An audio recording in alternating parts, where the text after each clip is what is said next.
As part of my journey from city to country life, I'm learning how to be more self-sustainable. With that, I've gone a little deeper into foraging for food and more recently learning about the plants around us and all the medicinal uses of them.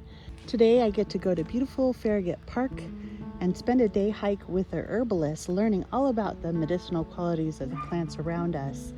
I hope you enjoy learning more about this along with me.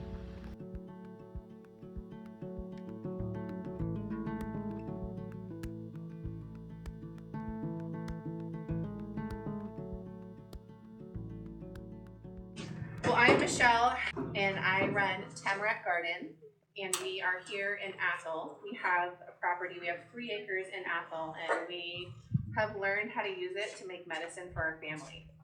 And so I always like to start my classes by telling a little bit about my story and why we're here. So my story starts when the Great Shutdown began, and my family needed medicine and we couldn't get it. And it woke me up very, very, very quickly to how fast things can happen and how fast people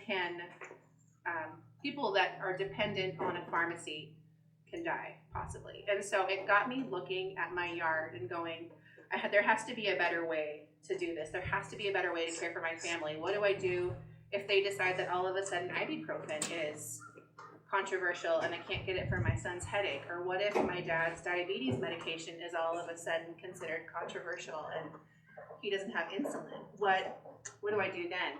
And so it got me looking in my yard, and I realized that every one of my family's needs, there was a weed growing in my yard that would help that. And one other thing that is so incredible is that as the years have gone by and we have started to pay attention to what's growing on our property and growing locally, we've seen that God always has a plan, and he uses his earth, the weeds that we walk on every day are absolutely his mercy for us. And that if we're willing to pay attention, we'll be able to see a little bit about what's coming ahead. We saw it first during COVID, when we realized that there was mullen growing everywhere. And in that summer of 2020, 2021, both those summers, it was everywhere, and you couldn't walk a place without stepping on a mullen plant. And mullen is still growing everywhere, but not as much as those 2 years. And we figured out very quickly that mullen was a COVID killer. And so as people started to find out what we were doing and that we were learning about how to use plants to heal our family, they would call us and say, my grandma has COVID, or my son has COVID, and we need help. What do we do? And we would send mullen leaves to anyone and everyone that wanted them. And we watched person after person after person say, oh my gosh, I feel better. What on earth? The next year, we started paying more attention and realized that there was this plant called oxeye daisy, which are the little white daisies that grow all over the place. You'll see them on the side of the highway. You'll see them in your yard. They're a wildflower, and they're considered, I'm pretty sure they're considered a noxious weed. But oxeye daisies have been used historically by Native Americans to cure influenza A and B. And then that next winter, we all got hit from the flu from health. And it was really interesting, like, oh, look at that. You knew what was coming. You weren't surprised. And so we were paying attention, and we harvested responsibly. We didn't take everything because we wanted some for the next year too, but we harvested a lot of oxeye daisy and were able to provide it to a lot of people in a cold and flu tea that was able to help, and it's actually in the cold and flu tea over here, that was able to help many, many people feel better. And so this year I brought a plant specifically that we've noticed is growing all over the place, that grows every year but never ever like it is now. And so I wanted to talk about it. It doesn't make me feel real excited about things, because when I tell you about the plant, you'd be like, oh great, I don't want to have to use that. But this is what's growing everywhere right now, and this is called wild lettuce. It has a nickname called poor man's opium. And opium is an addictive chemical that will help you with pain relief and anxiety, but so wild lettuce is non-addictive. And so there's different ways you can use it. You cannot, one really important thing I want you guys to remember, especially kiddos, you cannot eat this raw. Don't do it. Like when you look at this, just think about barfing. Let your mom or dad pick it and make something out of it, but do not eat it raw because you will not feel very good. But you can make it into a tea, or you can make it into a tincture, which is using an alcohol to pull the medicine out, or you can make it into an oil and you can put it on an area that's in pain. But wild lettuce is everywhere. We have never, last year I remember we had one plant on our property and it was way far back. And I only noticed it like right before the snow hit and it was almost dead. This year, it has literally taken over my garden and it is everywhere. And God doesn't make mistakes, and everything, I believe everything is for a purpose. And so we are harvesting a lot of wild lettuce this year and drying it to make into teas, making it into oils and different things, because we want to be prepared. We're not scared for the future one bit, but I'm grateful that God has opened my eyes to be prepared and to see that he loves us enough to give us weeds that we walk on every day that can cure us. One other thing I want to talk about, there's another plant that is one of my favorites that we don't see a lot of on this walk, so I wanted to bring some from our yard. This one is called St. Johns Wort. Wort as in W-O-R-T, which is Latin for plant, so it's St. John's plant. And when you grab a flower and you smush it in your fingers, these ones are kind of toward the end of their life, but you will be left with, if you can see that, there's like a little purpley red substance. There's a dye that will come out. But the medicine of St. John's Wort is all in that red dye. The red dye is called hypericin. And so St. John's Wort, it's a really cool plant. A lot of people will take it as an antidepressant. Like if they're super sad, their doctor will say, you should take this supplement. But it is for so much more than that. So this stuff can help if you have like a really bad rash and are super itchy. It can help with that. It can help if you have nerve damage, or if somebody in your family has shingles or eczema. There's like not much that this doesn't do to help your skin. Well, I have been making a St. John's Wort oil, and this oil, about 3 weeks ago, it was yellow flowers and grapeseed oil, which is like a light green color. And I filled it up with the oil and the flowers, and I put it outside to do what's called a solar infusion. So just infuse in the sunshine. And now it has turned into this beautiful red oil. And all that medicine, all that hypericin that was in the flowers is now in the oil. You can use it internally and externally. I'm working on a tincture, a bunch of tinctures right now as well, because it's really best to work with it fresh. So you want to make your salves and your tinctures now while it still has its hypericin. I have some teas in here that have St. John's Wort as well. It's dried, which still very much works, but this works better. It's totally edible. It's kind of delicious, kind of not. I like to consider myself a realistic herbalist. Most plants taste like hot garbage. So you kind of sometimes have to add like peppermint or chocolate or other things to them to make them taste good. But today we're going to eat lots of awesome stuff. So if you guys would like to try some of this, you're welcome to, or you can squish it in your fingers. Oh, and so let's see, I gotta talk about one other thing. So will you maybe pass this around and let people grab some? So one really awesome thing about St. John's Wort is the way that it works as an antidepressant is it is known as the plant that lets the light in. So grab your leaf and hold it up to the sun and tell me if you see what I see. So this plant quite literally lets light through its leaves. And the way that it works to help your body if you're feeling sad, especially in the winter, if you get the winter blues, this one is great because it actually helps your body absorb more vitamin D. And that's how it makes you feel a little bit happier. So it's a great one to have.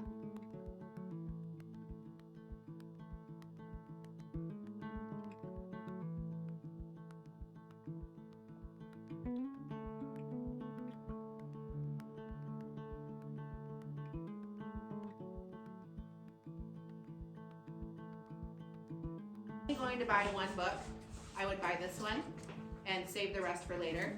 This is Wild Remedies by Rosalie de la Forêt. Her last name is actually Of the Forest, so I think she was made to write books about plants. So this one is awesome. She is an herbalist who has written a few different books, and she does a really great job at explaining how to to use different plants, the parts to use, what they do for you for medicine, what they do for you for food. And I love this book. I still go back to it many, many times just as reminders of how to use plants. And then this one, this is like the Bible of country living. I love this one. This is the first book I ever ordered when I started to go, this is not working. I need to learn how to take care of my family from my yard. This is the first book I ordered. I ordered this because it's written by a gal. Her name's Carla Emery, and she is from Deary, Idaho, which is not too far from us. And she lived most of her life off-grid on a farm. And she figured out how to do everything on her own, how to have babies in the woods, how to grow all of her own food, how to survive in the winter when you got no heat, and all sorts of different things. So she is a wealth of knowledge, and I highly recommend this book. All sorts of fantastic tips in that book. Well, and I think with that, we will start our hike.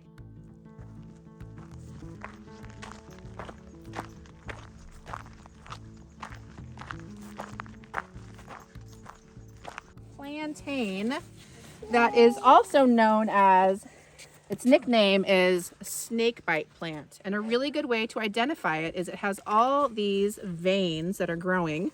And if you tear it apart, sometimes you can even see them, the veins on the inside. And so the way this is called snakebite plant because it actually can, if you put it on a bug bite or a bee sting, I don't know that I'd use it for a snake bite, but if it's all I had, it was all I had. So what you do, if you get a bug bite, you take it and you chew it and you try not to throw up. And you can put it on your bug bite and let it sit there. If you have a Band-Aid, you can put it up there and it's a little juicy and gooey. And within about 3 minutes, the itch and the sting, gone. It absorbs it and it sends it along through your body, through your liver, and it's all gone. So this stuff is awesome. I really don't like eating plantain, so I made a bug bite stick. I infused plantain in olive oil and I made a bug bite stick over there. That's over there, and I have one in my pack too. So if you get bit by a bug, you can use this and chew it, or you can just put my bug bite stick on because it doesn't taste as bad.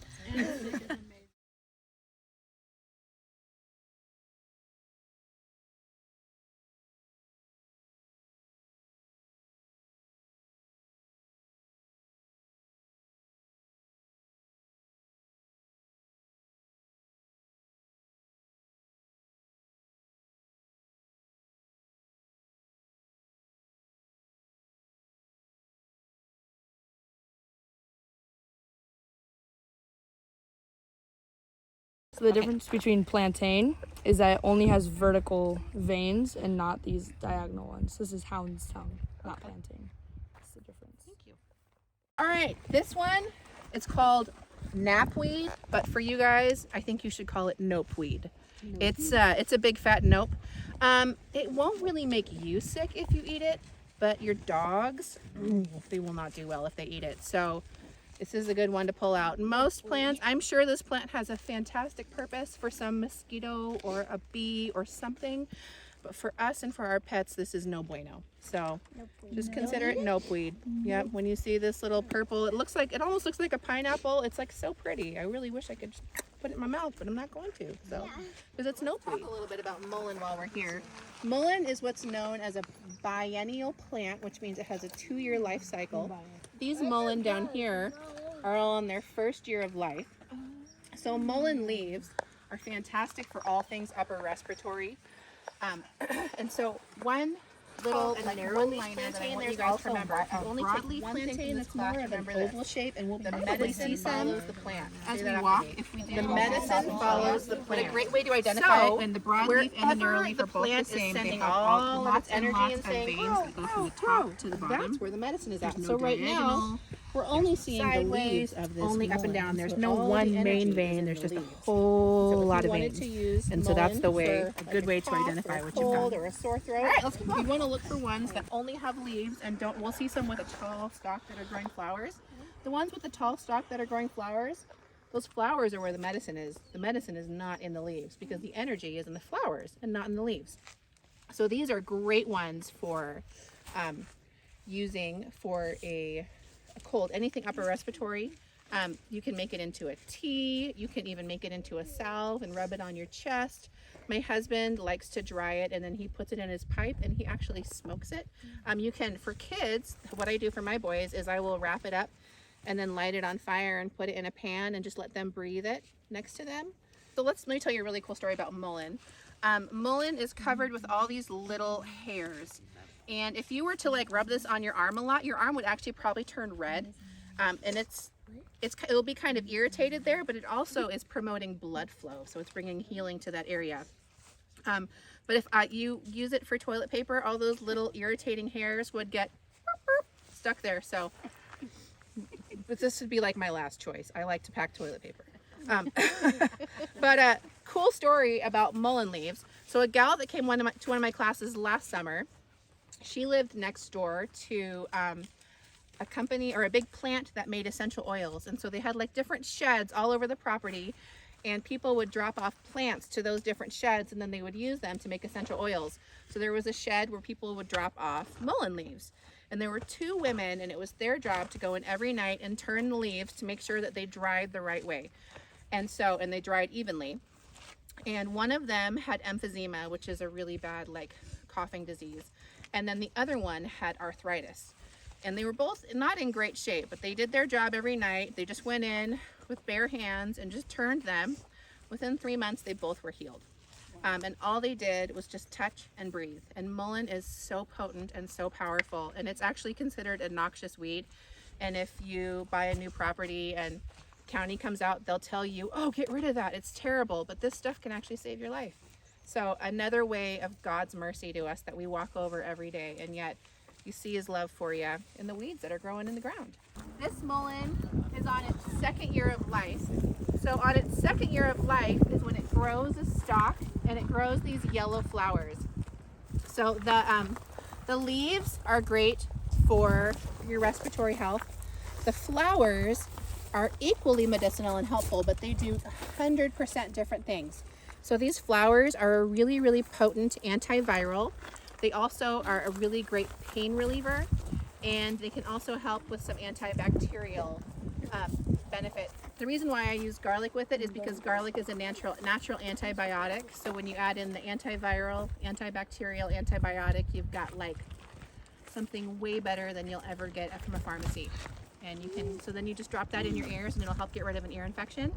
Another way that I use these is for stomach flu, a viral stomach flu. This will kill in minutes. So like what I was saying before with the plant or the medicine following the plant, right now is the time to harvest the flowers. It wouldn't be a time to use the leaves on this because the medicine is not in the leaves right now. And it even kind of looks like it. They look a little more crusty than the other ones did.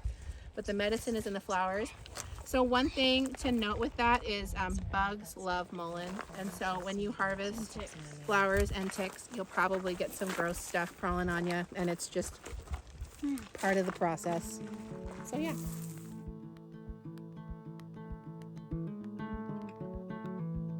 We are at the willow tree. The willow is amazing. Willow has what's called, inside of its trunk specifically, in its inner bark, it has what's called salicylic acid.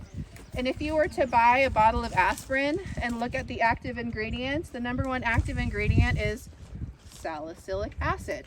So this is literally natural aspirin. So you would want to use the bark, probably of one of the newer branches. You'd peel off the outer bark and you'd get to the inner bark. It's kind of like a corky texture. And you can make that into a tea. If you were out hiking and you had a super bad headache, or someone got hurt, or someone was in a lot of pain, or they had a stomach ache, you could just give them some of this to chew on and it would help. So one really neat thing, mullein, birch, and aspen are all 3 have the exact same medicinal value. It's actually better as a tea. It really doesn't taste good raw because it's really astringent. It will make your mouth feel like it's drying out while you're eating it. Okay. But to make it into a tea or to make it into a tincture would be great. And you'll see, I mean, in all sorts of different pain relieving remedies, you'll see salicylic acid, and that's all it is. It's just willow. So the one difference with willow between all the others is willow, if you take enough of it, it will actually make you go numb. So if you're really hurting, Times in my life that would, I know, like, I think I'm done with today. I'm going to eat some willow. Kind of terrifying looking plant, but another super awesome plant. And remember how I was saying that God always has a plan. He knows what he's doing. And so it's really amazing. Right now is typically like allergy season when people are sneezing and coughing a lot. And milk thistle helps with allergies. And it only shows up during allergy season and then it's gone. The way that you would use milk thistle, and it's not one I really love to work with because it hurts. Get some leather gloves first. But what you would do is you would clip off the stems and then hang them upside down. And eventually the seeds, it'll kind of seed out and the seeds will start to form. And you'd shake them into a paper bag and you can use those to make a tea or a tincture, something like that. So the whole plant, the whole entire plant itself is edible, but that just scares me to think about putting in my mouth. But the seeds are where all the allergy help is. So yeah, it's kind of how it helps, is it helps to flush those histamines out of your body. Goldenrod is another one as well that's also really great. It detoxifies your body and it cleanses your liver, but it also helps to get those allergies flushed out of your body. Here's one really good thing to remember. If you're not like 110,000,000% sure of what plant you're looking at and what it will do when you put it in your body, don't put it in your body. So typically with herbs, you don't want to take it for longer than 6 weeks at a time because you can overdo it for sure. And our bodies are made to heal themselves. So you want to support your body to the point where it's getting better and then let your body finish it because, man, we're made to heal, and plants are a great way to help boost that process, but they're not meant to be something that we rely on. Our bodies should be able to do it ourselves. So yeah. Thank you. So just start the process. Yeah. Oregon grape. We're not in Oregon and it doesn't taste like a grape. I don't know why it's called that. This is Oregon grape. When the berries are blue, that is when they are delicious and ready to go. I don't know about delicious. So they're really basically like a tiny blue lemon. They're really tart. So right now the medicine follows the plant. So the medicine is all in the berries, but the berries are actually not where the medicine is at. So right now, but in the fall, once the berries are dead, what you would want to do is use these spiky leaves and the stems and the roots. And that's actually where the medicine is at in these guys. So one really specific thing that Oregon grape can do is it helps for helping the neurons in your head talk to each other to help you not be so sad. It actually helps as an antidepressant. But I get chronic hives, so I make them into a salve and it helps my skin not be so itchy. The berries are not what you would use for medicine, and right now I would not harvest these to make medicine because all the energy is going to these lovely berries and it's not in the area that I want to use. So I would wait until fall, until they're all gone, and then when the medicine gets back into the roots and the stem, then I would use it.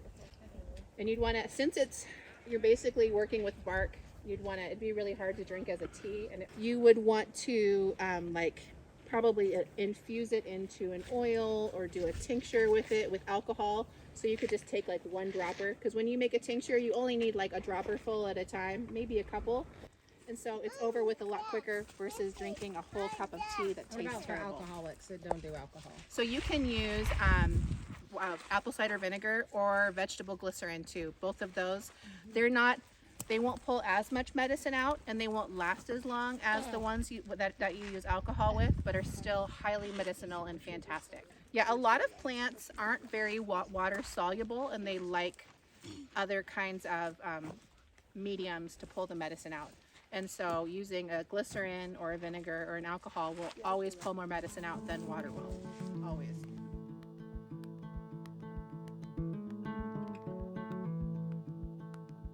Oh, what I've used before is I've used Self-Heal, which is a little tiny purple flower. It looks like a short lavender. Okay. And Self-Heal is great for anything mouth related. Okay. And so what we've done is we've steeped it in a tea and then swish it in your mouth. As well, Spilanthes is another good one. It doesn't grow locally. So I buy it in tincture form and then we'll add it to water and we'll swish it in our mouths. And that one actually makes your mouth go numb. So if you have some kind of, any kind of mouth thing going on, canker sore or a cavity, whatnot. Actually, my favorite mouthwash is using Plantain, so the snakebite plant. Okay. When I had a cavity a couple years ago, and I don't like going to the dentist, And so I Same, made girl, a same. made a really strong pot of plantain tea, drank it over 2 days, just a lot of it, and I would hold it specifically in my mouth on that place where the cavity was. Within 2 days, gone. Never had to go to the dentist. Lots of different things you can use for mouth, but self-heal, spilanthes, plantain, mallow would be another good one, which grows wild in everybody's garden and is a major growing, it's a weed that goes everywhere. Yeah. But there's actually a kind of it called marshmallow, and that's what they use to make marshmallows out of. They use the root to make marshmallows. It's so funny how when I was growing up in the city, they were always like, this is a weed and you got to get rid of it. And it's actually so valuable. It is, and it's one of the best ones for sore throats Yeah. specifically. Yeah. We've got snowberries. Oh, we have those. These are the Don't eat ones, no, they're really not great to eat. They're kind of like a natural ipecac, so if you need to throw up, you can eat them and they would help you throw up. So one thing that this is one reason why you really want to know the plants before you use them. When they're in their flower stage, they look like teeny tiny rosebuds, but don't eat them because they're not a rose. So, and a great way to identify this versus a rose, they have a jagged edge and these have a smooth edge. So that's a good way to identify them when they don't have their little white berries. The white berries actually do have a really good medicinal value though. If you were to crush them up and if you had like a really nasty rash or something really itchy or painful going on in your skin, you could soak these in water and make them into a wash. There are so many great uses for yarrow. The saying with yarrow goes, if you don't know what to use yarrow because it will probably help.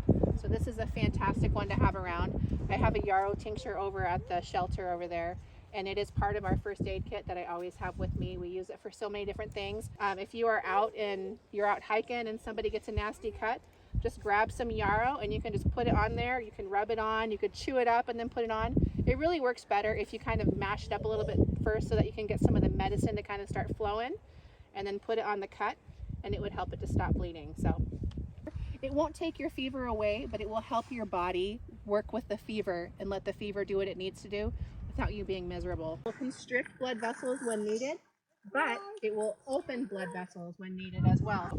And you can use the leaves and the flowers. We'll see some of the flowers up here once we get a little bit further along.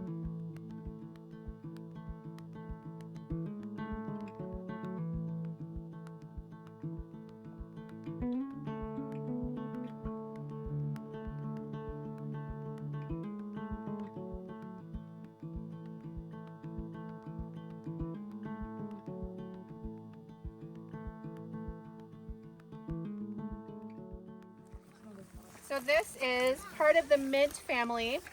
This is catnip. So your cats love it. It makes them all excited.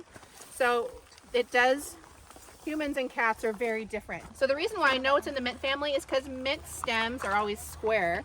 And if you look at the stem, you'll see it's not round, it's a square. So that's a good way to identify mint. But catnip is great. If you smell it, it has a very distinct scent. It's a little stinky, a little skunky. I found this growing in my garden last year and I smelled it before I saw it. As it dries, the scent gets stronger, and the seeds are where a lot of the smell is at. So catnip for us, it helps us to calm down. I use this. I make a tea called That Time of the Month that has replaced ibuprofen for me. I don't use ibuprofen anymore. If I have cramps, I drink this tea that has a lot of catnip in it, and within 3 minutes I feel better. The bloating is gone, the pain is gone. I'm working on a tincture of it now too, so it works even faster. So catnip is an amazing gift to us. This is a great one. If you see it growing in your yard, you might want to pull it up because it will take over completely.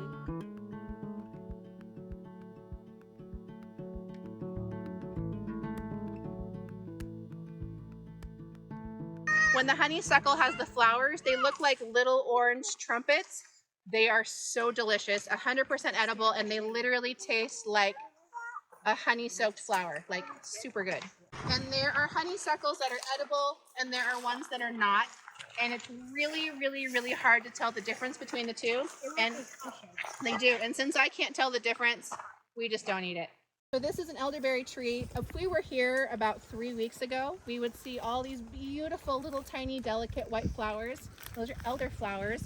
Elderflowers have a fantastic medicinal value. They're great for fevers. They can actually help to soothe a sunburn as well. Great for your skin.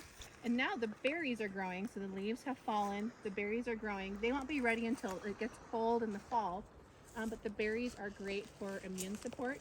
You can make a syrup out of them. You can eat them raw, but I wouldn't eat a whole lot because they will bother your tummy. And you don't want to eat them while they're still green. You want to wait until they're that nice blue-purple.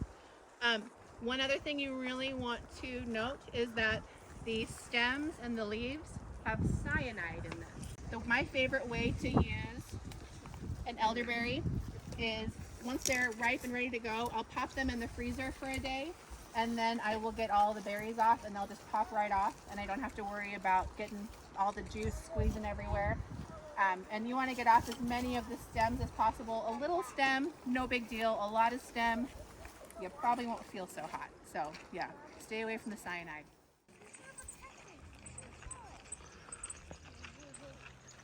But one super awesome thing about raspberries are their leaves. So their leaves, they have a very bitter flavor. And some raspberry leaves will help your stomach feel a little bit better.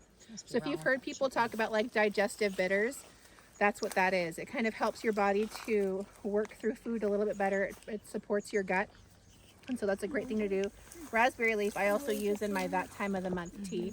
And it is fantastic for ladies' reproductive system to support it and strengthen it. Pretty much any herb that works for humans works equally well for dogs and horses and goats. They're all right around.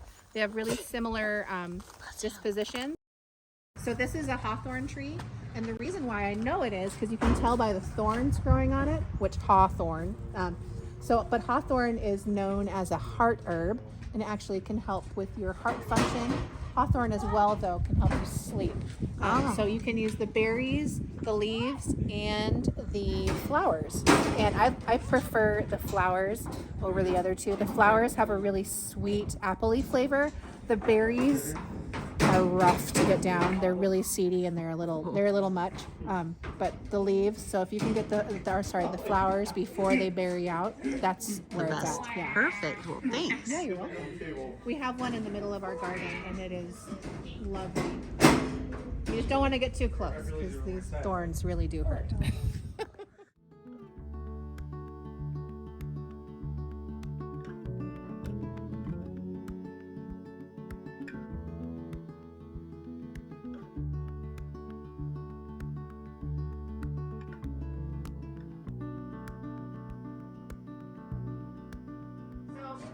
We've been talking a lot about wild plants and eating wild food, and there's a reason why it's better to eat wild food than even food that you grow in your garden. Wild food is resilient, and it's resilient to the toxins that are around us. It's resilient to cold, it's resilient to heat, and thinking about your tomato that you want to grow in your garden and how you can pray for it and you can water it and then it still dies. Where the weeds growing next to it are in the same soil and they get to be 6 feet tall. So wild food, that resilience that's in wild food gets into you. So if it's one that is safe to eat and one that's good to eat, you want to eat it because it really will help heal your body in ways that even food that you grow in your garden won't do because of that resilience and because it's made to grow and thrive in the environment that you live in. So if you can eat food that's growing close to you, it will be so much better for your body in the long run. My goal with this has always been to empower mamas to care for their kids and to not have to run to the doctor and to not have to fear, what if the pharmacy's closed, what do I do? But my goal is to empower you guys to care for your families and to know that you're going to be okay no matter what happens. So